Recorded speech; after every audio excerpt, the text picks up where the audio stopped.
I grew up in Camden County, so I would be living and working in my hometown practically. So it was just ideal. And it was also a lot at the time. There was a female director, the managing attorney was female. It was really woman driven. And it was always a place that women were encouraged to succeed and really fortunate a lot of more opportunities here than I think would ever happen in private practice. So I started here doing public benefits, doing Social Security, unemployment, and welfare appeals. And I did that for like my first 5 years. So in my first 7 years here, I think we had five directors. There was just a constant turnover for whatever reason we couldn't stabilize the ship. And in 1997, an opportunity arose there. I could move into a supervising attorney position of what would become our centralized intake unit. It was a new project. At that time, we had 5 offices. Clients walked in and intake was done in person, the only way that they could be seen. And so we switched to a telephone model, an 800 number, and it was centralized here in the Camden office.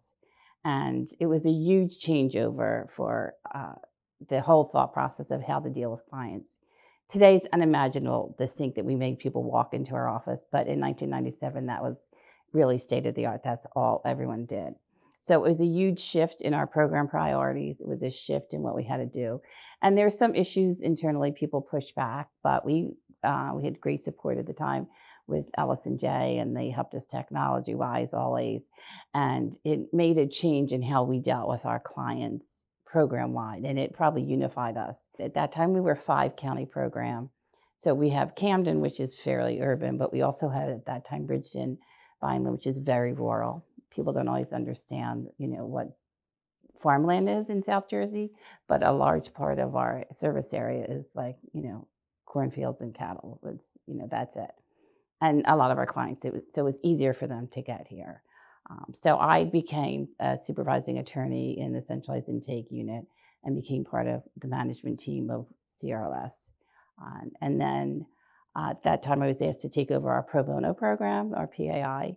As an LSC funded program, 12.5% of our LSC funds have to be dedicated to pro bono.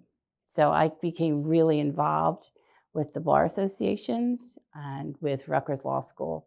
CRLS in 1994 started what is now National Model Pro Bono Bankruptcy Project with Rutgers, where we screen the clients and pro bono volunteers and Rutgers law students provide representation.